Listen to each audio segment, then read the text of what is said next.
Hello. Sorry, Hello. I did it again, James. Hello. Yeah, I know. No worries. Alex, welcome to this week's episode of the 13th Floor. I am Cece. I'm Alex. I'm James. And this week we're talking about Ooparts. Or, Alex, what are they?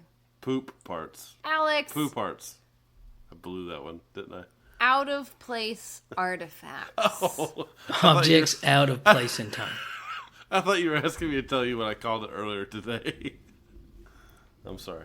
Yeah, he did. Alex did. When I told him what we were recording, he said, "You mean poop parts?" Poop parts. Whatever. Ah, goodness. Listen. Hey, These are and terrible jokes. Let's get going. just to let you guys know, there's a thunderstorm happening outside our window. So if you hear any loud boom, What a waste of a episode. what do you mean? If this was scary content, utilize the thunderstorm. Remember that happened during an episode a while I was back. talking about those wolves, those black dogs, I think it was. Yeah, and then there was a big old boom. Yeah, it was awesome. Anyways, listen, we're off topic now. We're talking about Ooparts. It's going to be fun times today. Right, Yeah. Alex? Oh, yeah, I can't wait. Alex, how have you been? What have you been up to since we last recorded? I watched you eat a couple chips. That's true. He did. He watched me eat a couple of kettle chips. We're recording literally a few minutes from our last episode. Listen, don't break the illusion. I'm just saying, we gotta try to get gosh. our season built up. We got to get it back on a regular schedule for everybody for the season. We don't want to miss any weeks for this. And we're really excited about all the episodes that we have planned. Just talk through it. It's a thunderstorm. It's fun. Listen, it is a thunderstorm. It frightens me sometimes. But, James, one thing that we haven't asked you in a while, and it's been a while since, we've been recording, but you got a new spider friend recently. Yeah. They were, when I was on the Murder Police podcast, I announced that they were coming in the mail, and then I did a poll, and our listeners got to choose, so their name is Fanta, after the orange soda, because they're black and orange, and yeah, they're a cool little critter. I fed them yesterday. What did he eat? Crickets. How many crickets? Just one. They're little. Okay.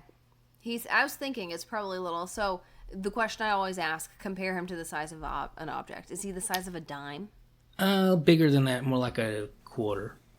Do you get upset when I call it a he? Because you don't know. I mean, again, it's a coin toss. I do think Thanos is a girl, because Thanos has been with me way too long at this point to be a male, I think.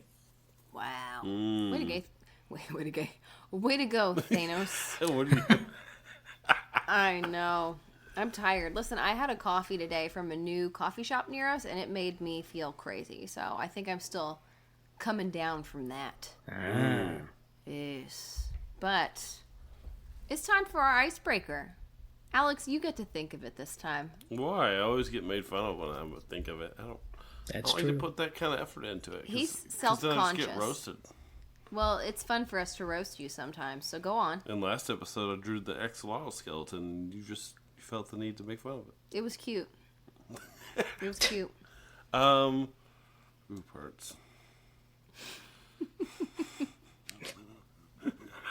Uh-oh. No, I'm not going to. Since we've been gone for a while, what? And I know our season premiere was Last week. Last week. Wink, wink. What was the best media content that you consumed while you were gone? Oh, that's a good question. I have been binge watching The Righteous Gemstones. All right, James, I've been wanting to watch this. Am I going to love it if I watch it? You are gonna love it. Literally my only complaint, I don't think there's a show in the world that has more wieners than this show. Like, Really? I mean, every episode they're just like, here's one, and it's just like, this feels a little weird for there to be that many in a comedy. Oh, wow. Okay, I've heard good things about it. Like, I have a neighbor who mentions it pretty often. It's very funny, and yeah, Is it you will live like action? Yeah. Yeah. Okay, so the wieners are like real wieners. Yeah, it's a show that makes fun of like mega churches. Yeah. Oh, okay. I always feel very uncomfortable in megachurches. I know you do. It's a really funny show. The clips I've seen have been pretty funny. Yeah, Who's in it? Walton Goggins. Okay, I do like Walton Goggins. Is Danny McBride in it? He is, and so Okay, is John I've Goodman. I've seen some clips. I had no idea that it was from that, though. All right, It's well, very maybe that's something we've got to watch. I feel like my answer is very, like, everyone's going to go, oh. What? Severance. Severance is so good. It was so good. And I know some people who haven't seen it who are like, it can't be that good. But very seldom do I come across a show that I think about after I've finished it, like, continue to think about it and all the theories.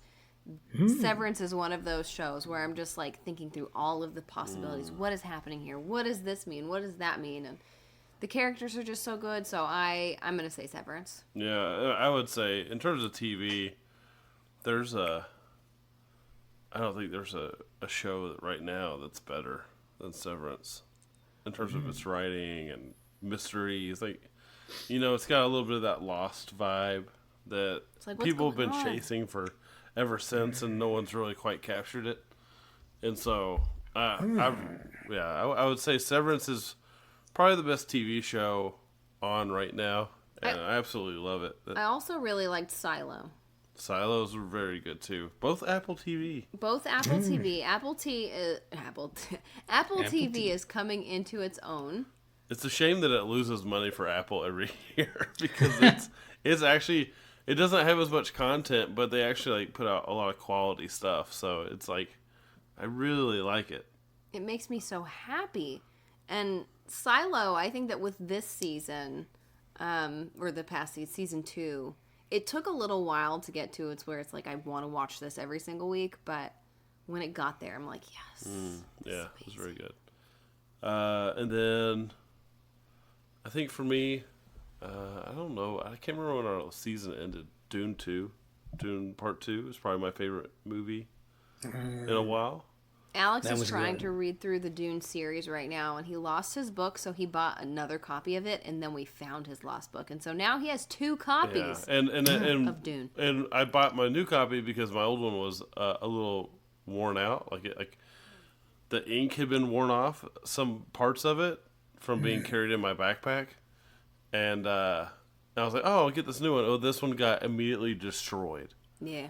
So I'm like, oh, well. He's got 2 very sad-looking Dune books. Yeah, one of them's my new one's more beat up than my old one now. So that was an unfortunate development. But yeah, I'm really digging Dune now.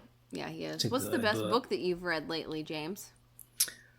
I have been reading Don Quixote. I never read Don Quixote. Oh. And wow. I don't think you're supposed to read Don Quixote when you're older. I think it's supposed to be like funny when you're a teenager or something. But instead I'm reading it, I'm like, this is a good idea. So James. Okay. So are you saying that it's like you're just not laughing at it, or are you just saying like you're like it's funny, but like I totally empathize with Don Quixote, and I'm like, knight errant sounds pretty fun, being an anachronistic knight and running around town to town and challenging people. I could see you doing that, James. I could see you doing that. I've been reading the Court of Thorn and Roses books that were recommended to me by our dear listener, Jordan. So I'm still working through those, Jordan, but as soon as I finish the next one, I will text you and we can talk about it. This is what those books are. Alex just wrote down that I'm a nerd. That's very rude. But you know what's not rude? Hopping on into our topic and talking about our Ooparts. I hope nobody forgets how great my question was. Yeah, it was a great question. Thanks. James, Yeah? since you went last week, you're going first this week. What Ooparts are you going to share with the world? If you're not last, you're first. Let's see. I'm going to be talking about 2 things, and one is they're both from Europe, but they're both very different. The first one I want to talk about is the Ooparts swords. So back in Viking days, let's just say, because there's not a hard line dating for it, but in the 1960s, they found about 170 medieval Northern European swords. And again, the timeline's pretty broad, like 800 to 1200, like give or take. There's like a 400-year window. But all the blades, all 170 of them, have an inscription, which is Ooparts, which is a Frankish name. So the assumption here is that all of these were forged by one person. So there goes the whole 400-year span argument. It just happens that they don't know when they were actually made. But what's unique about them, they're kind of like in between a Viking sword and a knight sword. And they also have oak shot type 10 in the blades, which is kind of a way of cataloging the physical type of a sword. It's a really complicated thing where if you look at a chart of it, you're like, how are these two different? They don't really look different, but people who are really knowledgeable about that know how they're different. But what's really cool, they're pattern welded, which is sometimes called false Damascus because it has like these cool balloons of steel. Everybody who is into knives or swords probably knows what a Damascus blade looks like, that folded ripple pattern that you see. Mm-hmm. And what's wild about them, though, is how high quality they are and just how well made they are. They have a welded core. They've got welded on hardened cutting edges. They're made out of a hypoeutectoid steel, which they think was possibly imported from Central Asia. We think that they originated in Austrasia, which is kind of like part of Francia. So Rhineland region, Frankish origin, in other words. You're just making up a lot of words. It does sound like I'm making up a lot of words. Again, we're dealing with stuff from back in the day when the map was just totally different from what we're seeing now. This was not the EU that we know today. But what's really cool about them, and the reason why they're considered Ooparts, is just technologically, they're way more advanced than they should be. The production method is lost. We don't know how this Ooparts fella created these. We know that they must have been awfully valuable for the fact that they were all buried in like a single spot. So there had to have been a reasoning behind that. But it's one of those things where nobody really knows how it was made. It kind of reminds me of the Highlander movie, where it's just wild. We don't know. And the fact that these were placed in graves during, the pagan period of Europe also showcases that they were so valuable that people didn't want to part with them ever. They were taking them literally to the grave with them. And I should mention that even though a big chunk of them were found in the Rhineland region, there have been a few here and there all over. As far west as the Oblast of Russia and as far east as England and Ireland. Actually, I think a couple were even found in Iceland. So all over, Ooparts was a heck of a swordsmith. We don't really know who this guy was. There's no literature on him, but we just know that he could make swords that qualify as an Ooparts just because they were way better than anything else. It's amazing. I have so many questions, and the sad thing is that we'll never really get answers, will we? Probably not. Not unless you can find Ooparts. And then the other one that I want to talk about is super weird. So imagine it. The distant time of 1991. And what happened was some folks found in Russia the bank of a river called the Kozim River. They found these little tiny structures, and they didn't really... there was a lot of theories as to like where these little structures could come from. Here's the thing. They're very small, and they're very spiral shaped. They look like little coils. If you had asked me upon seeing an image of one, I would have assumed that this was something natural. This was some sort of, I don't know, maybe some sort of weird crystallization. I mean, we've all seen how crazy bismuth looks, and bismuth looks like, a person made it. It's all trippy looking. So maybe this is just some natural structure. Here's the problem, though. They're not just coils. Some of them are shafts. Some of them are more spirally than coily. okay, still, maybe they could be natural. Well, they analyzed the actual materials. Copper, tungsten, and molybdenum. These aren't things that would just be like found among one another. So the idea of it being the case is just not feasible for a natural cause of origin. So even under a microscope, it looks pretty dang remarkable.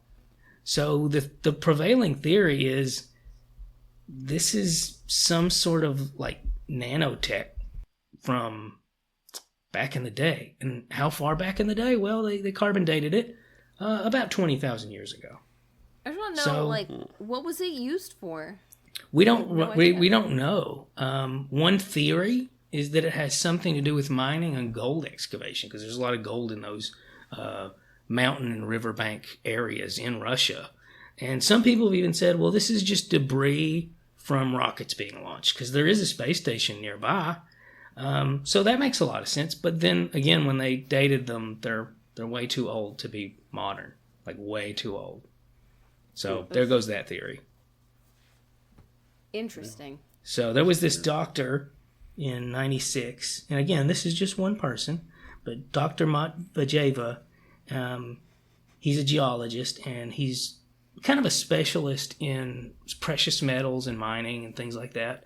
And his claim is, this is a quote, despite being thousands of years old, the components are of a technological origin. And I can't emphasize enough how small these compounds are. These are nanostructures. These are not anything that... I mean, the Ooparts sword's amazing, but this is a next level thing. This is something that modern humans would struggle to produce. The biggest ones are literally 1.18 inches, and the smallest are, are you ready?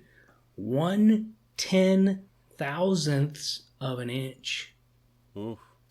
So not it's something from an alien spacecraft. Definitely. I mean, this is something people couldn't have made 200 years ago, let alone 20,000 years ago. At least in the timeline we're aware of, right? Yeah. Man. Oh wow. So yeah, that's me, guys. Wow. Alex, what are you talking about? I'm going to talk about, and I'm probably going to pronounce it wrong the whole time, the Phaistos disc. I kept wanting to call it the Phaistos disc, but Phaistos. Phaistos. So it's a little bit of a CC scenario over here, where I can't say my thing. I don't know how to say it. The Phaistos disc. So this is a... Yes. Phaistos. What did I say? Phaistos. Phaistos. Yeah, you were close. You had a glottal stop instead of an O. No worries. Thanks, James. Wow. You really know how to make a guy feel special. Yeah, why don't I ever get that support when I mispronounce things? Oh, anyway, we won't answer that. So this is a pretty interesting little object here.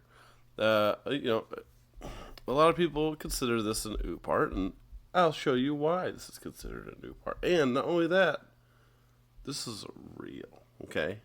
Okay, so this is the real deal. There's no speculation on, did this get stuck in some cement and we just kind of mistook it for something ancient for a little bit? No. Okay. This thing is old. Tell us. It's cracked, and you can go look at it if you want to. Where is it? Somewhere. Okay. So, it was found in 1908 by an Italian archaeologist, Luigi Pernier, during an excavation at the Minoan Palace of Phaistos. And this is in Crete, Greece. I don't know if that's how you say it either. So they found it in the basement, and it was covered in this layer of black earth and ash, alongside some tablets and pottery, boring stuff. Nobody cares about that. And so, but what's interesting about all that ash and earth is that it suggests that at some point it got buried by some sort of catastrophic or at least threatening event that put at least the structure in danger. Now, if they, when examining the structure, there is evidence that at one time part of it was destroyed and then rebuilt and continued to exist. However, they're having a hard time dating when the event happened and when this object was buried. And what does the object look like? I'll get into that in a Okay, minute. I'm sorry. I'm just trying to picture it in my brain. All right, I'll get into it in a minute. Okay, sorry. Quit rushing me. All right, so this object is thought to be from about 1700 BCE. So a while ago. BC, yep. So a long time ago. And they've been trying to figure out what event happened that could have caused it. Now, there was a volcanic activity eruption that happened 1600 to 1500 BC, but that is after the fact of... They're pretty certain that that's after the fact that this thing was created. Now, that means that there's a few other options. Could have been a fire. You know, those happen. Every now and then someone spills a little bit of oil. We were sleeping in the bed. They missed their alarm clock or whatever they had in that day, a pigeon, whatever it was. They started a fire. They burned some of the building down. Another idea is an earthquake could cause a fire by, again, knocking down light The sources. little candle fell over during the earthquake. Yeah, and of course, the thing that always happens everywhere, human conflict. A war. A war could have caused it. But again, they're really uncertain on what could have caused any of this to have happened to bury this object for as long as it was buried, because it is so unusual. Now I'll tell you about the object. Okay, Cece. thank you. It's a clay disc about 6 inches in diameter. Half a foot. That's right. Now, what's weird about it is it seems to be this weird immovable type of printing technology. Now, what's weird about that? Why does that make it an Oopart? Well, no one was thought to have created any sort of printing technology until the 15th century. So 200 years later. So there's if you wanted to write on a hard gap. substance, you had to use a stylus up until the printing press. Exactly. So there's a 200-year gap on when anything like this was created between this. And not only this, as far as they can find, there's only one of them. So what was it used for? Well, they believe it could have been used for some sort of, like I said, printing. But what's also weird about it is that no one has been able to decipher what's on it. It's a unknown cipher that they've found lineages of languages, but nothing that makes the whole thing make any sense. So they wonder, like, okay, so maybe if it's not a printing press, what else could it possibly be? It could be a calendar, a game, some sort of written record, but no one really has any idea. Well, I feel like it's also in the shape of a circle, and I feel like that is more complicated to do than just writing something out on a square. Yeah. Exactly. Why would you take the extra time to turn it into a circle if it wasn't something special? Well, exactly, and that's the weird thing about a lot of the stamps and things on it. It's just, it doesn't make a lot of sense. So it has, on one side, it has 122 symbols, and they're group. There's 31 different groups. So apparently, when you're deciphering things, this makes a difference. I don't know anything about it. And then the other side has another 119 symbols in 30 groups. So a total of 241 symbols with 45 unique signs within the tablet. Now, what makes it challenging to decipher is that it's actually considered too short. And that's what's causing a lot of the problem with deciphering it, is that there's just not enough, I guess, context within the cipher for anyone to really solve what it is. Yeah. Man. And Yeah, so, there's like a little fish and a hand on it. yeah, like there's some interesting little pictures there. They're, Beehive, a knife. oh, everybody's Wheat. looking at them. Yeah, listener, join in. Look Yeah. at this thing with us. See if you can figure out what it means. Exactly. You can buy a copy of it on Amazon. Exactly. So what's weird? I wonder if there are replicas. I'm sure there is. Some nerd out there has a replica of this thing. So what else is weird about this other than the symbols not being decipherable, the use, I guess, of it. It's really just when you look at all the other Minoan artifacts that they were created, nothing makes sense with what this is. And so it just makes it even more, I guess, intriguing to a lot of people who are trying to crack this thing, is because again, it's one of a kind, and it doesn't really resemble a lot of the other artifacts. It's an undecipherable code. Who would do that? Somebody in Manoa. No, someone obviously knew that knew the code, obviously, unless someone's playing the long game on a con, James.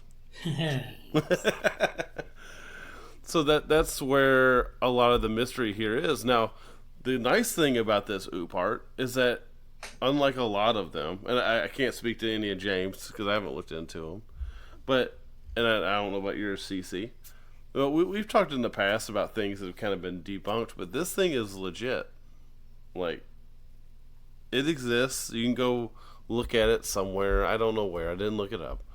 But you can still go and check it out. They've got 3D models of it online for you to examine if you can't go visit the public place that, again, I don't know.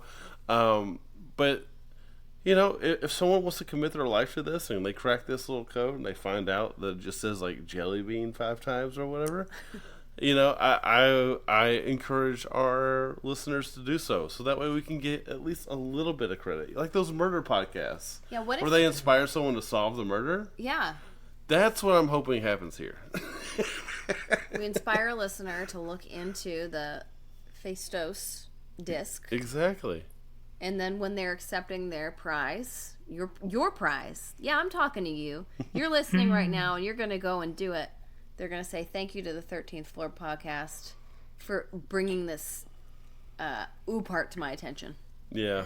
There was an interesting recent article about, I don't know why it got brought up. Someone put out a new article in Newsweek, and it's like, I think it's less interesting than this because it's just a theory, but the idea that hydraulics were used to build some of the pyramids. Now, this isn't the pyramids of Egypt. Right. These are actually a different set of pyramids. What are they? The pyramids of, I was reading about it earlier today. They are pyramids in Egypt, but they're just not the ones that we think of. Look at this. See? I see it. The pyramid of Djoser. It looks like a stacked cake. But the thing is, I don't think hydraulics are even a solution to build the thing, if I'm being honest. So that one doesn't work for me. But people draw a lot of lines between this and how do they build pyramids. I'm like, this isn't quite that mystery. It's a little bit different. But this is super interesting. It's super advanced for the time. Again, 200 years, guys. Think about how much we've advanced. Of course, I know it's accelerated advancement at this point. But just think about how much we've advanced from the time a plane was created to went to space. It makes you wonder where it all came from, doesn't it? Yeah, it does. I'm talking about some things for my... Hey, who said I was done? I'm done. I was just kidding. Now I'm the one getting all the grief. No, listen. I am also talking about something that is out of place because it is so refined and perfect that scientists are like, how does this even exist? Really?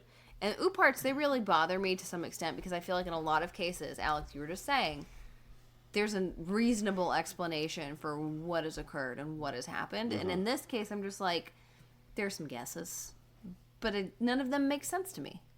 So, like, for me, an Oopart would be finding a burger and the McDonald's logo inscribed in a freshly opened coffin from Egypt. Yeah, exactly. Yeah. Then I'd be like, wow, that's weird. That would be weird. And he had a McDouble in his hand still or something. Yeah, that would be an Oopart to me. But when I found out about this place, I was like, that is really interesting. This is baffling me. It's baffled archaeologists. Everyone's like, how did they do that? So how did ancient civilizations make something so perfect? So my first example is, and it's pronounced Sacsayhuaman. Oh, wow. Sacsayhuaman. Yeah, okay. It's hard for me to say it in any It other way than that. really does. Yeah, that's how it's pronounced. Wow. Sacsayhuaman. Really? In Cusco, Peru. Okay. Someone's got a really great sense of humor over there. I love it. It supposedly translates to satisfied falcon, although some sources I read said it means fortress of the royal falcon. Yeah, both of these are wrong. Sacsayhuaman. It was built by the Incas in the 15th century, and it is this site with these giant boulders that are cut so perfectly that they fit together without mortar. They did not need any glue to get that shiznit to stick together. It's cut so perfectly. And how? I have absolutely no clue. Scientists and archaeologists have no clue.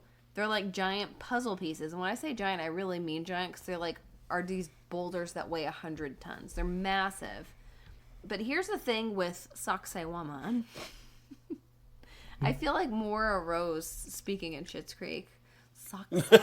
You do sound like that. Well, here's the thing. They're not all perfect squares in this case. Some of them are odd shapes, but they fit together so snugly that you can't even fit a razor blade between these things. So here's a picture of that area. I showed it to Alex earlier by accident. I said, don't look. And he said, it's just a bunch of rocks. This is not just a bunch of rocks. This looks like a facade that you would see like in a Sims game. Like, it's so perfect, it almost doesn't look real. But they fit together perfectly. It's a UNESCO site now. So it's just a really cool place. But some of the archaeologists think that the Incans made them with little stone hammers. And I'm looking at this and I'm like, how would a little stone hammer do this? You know? Chisel. And it's made of, I can't remember the type of rock that it's made with, but it's made with a type of rock that's harder than granite. So it's not something that they could have easily just like ding, ding, ding, ding, chipped away at. Some people also think that they clapped these stones together, smacked them together, which they're 100 tons in some instances. How were they doing that? But they think that they then rubbed them with sand and water to get them to fit perfectly together. I don't see it. There were no metal tools at the time. Just looks like somebody was bored. Well, With I a mean, lot of resources. can you imagine making this back then? But, I don't understand. But some of the more fun theories, which is, I know why you're listening, dear listener, dear friend. Some people suspect that these rocks were made with alien technology. Of course, what's a better use of alien technology than rocks? Like, did the Incas get their hands on drills and saws? There are some interesting angles in There this. Now that are. I'm looking at it a little more. I'm glad that you're looking at it. And, this is how you spell Sacsayhuaman. Sacsayhuaman. So look it up and take a look for yourself. Again, it's in Cusco, Peru, and it's really cool. But these, to me, look like they would have been put together by machinery. Like, it looks like a facade to me. But some people see them and they immediately go, aliens? Maybe aliens taught the Incas how to cut these stones. I don't know. Seems far-fetched, but maybe. Just might be. Do they use laser rays? Laser rays. And, well, Sacsayhuaman is wild. An even more wild site, at least in my humble opinion, is Pumapunka. You just pick things with great names. Full disclosure, that's exactly why I picked these two places. Because I was like, this is fun to say. But it's in Bolivia, and it's way up high in the Andes. Like, very high in the Andes. Like, where it would be hard to breathe. Oxygen. Very, very high up. But this is also an ancient site.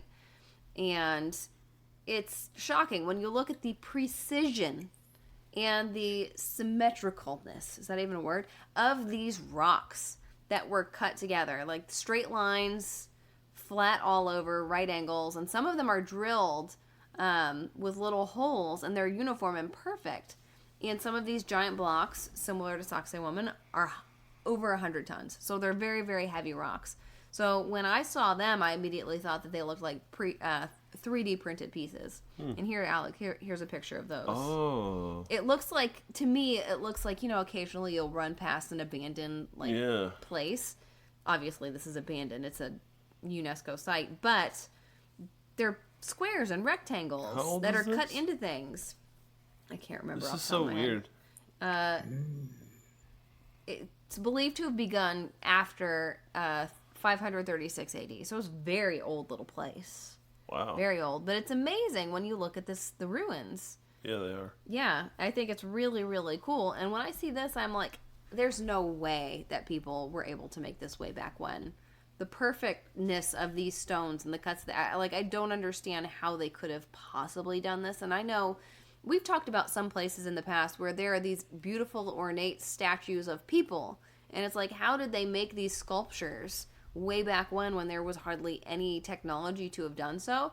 But sometimes something with just a straight edge, the simplest thing is the hardest thing to create, right? So, I don't know. If there was anything that was built by aliens, I think that this would be it. And one thing that this made me think about, I know earlier I mentioned the television show Silo, you know, and if you haven't seen it, I'm not going to say anything because I don't want to spoil anything, but it makes me wonder, like, were there civilizations way back when and the knowledge has been wiped away, advanced like we are? What if they did have things like power tools in order to make these things and we just don't have the knowledge? It was all burned up in a fire. Could have been, but where's all their trash? Maybe That's supposed to stick around forever. Maybe Especially if they made plastic. Maybe they didn't have plastic. Maybe they were just nicer to their environment than we are. That's why they're all gone now. James, what do you think? Well, there are mummies in that area that have been tested, and they have clear signs of using very, very powerful hallucinogenic drugs. So, kind of makes you wonder what all plants they had consumed that made them realize we gotta build an interdimensional rift with these stones or something. Maybe they did it. I saw one theory. Apparently, there are some plants and materials in the area, at least I think for saxewaman, that have caustic effects when mixed with certain things, and they think maybe they use this in order to break down the stone and get it to fit. But Interesting. I don't know, guys. This is one thing that Ooparts wise, I'm looking at it and I'm just like, I don't know how to explain this. I have no idea. It makes me think more than it should make me think. And with that, I need a bowl of ice cream to calm down. Calm down from my coffee high. Oh, yeah. And Man, then my, just like, you really brought that back around. Look at that. how do I don't know what to think of this one. This one really stumped me. And it made me angry because I feel like I am like the in-betweener. James is the believer, Alex is the skeptic, and I'm the in-betweener. And this time, I'm just like, I don't know. I have no idea. So it made me mad. There's probably a simple explanation. Well, then I just like the Phaistos disc, I hope that we have a listener who's inspired to look into this further and then tell me. Exactly. Because I want to know. So, you guys, that's Ooparts. Ooparts, I don't know if this is our second or third Ooparts, but I thought it was very interesting. Very intriguing. Yeah. Definitely. I don't know what we're talking about next week. We haven't gotten that far in our planning process. It'll be good, though. It'll be the best episode you've ever heard in your life. Yeah, so stay tuned for it. Alex, who does our music? Our music is by Grant Cook. You can find his music on Spotify, iTunes, Apple Music, anywhere you listen to music. I guess that's the same thing. If you're not following us yet on Instagram, 13th Floor Podcast, look us up, follow us. You'll see the black and white and red symbol, and you'll know that it's us. James, we need your thought of the day. What is it? Next time you're at the doctor, be sure to be tested for Nephilim DNA. There you go. I knew There that he you was going to say something Nephilim related. Until next time, we hope that you can Keep it straight. Strange.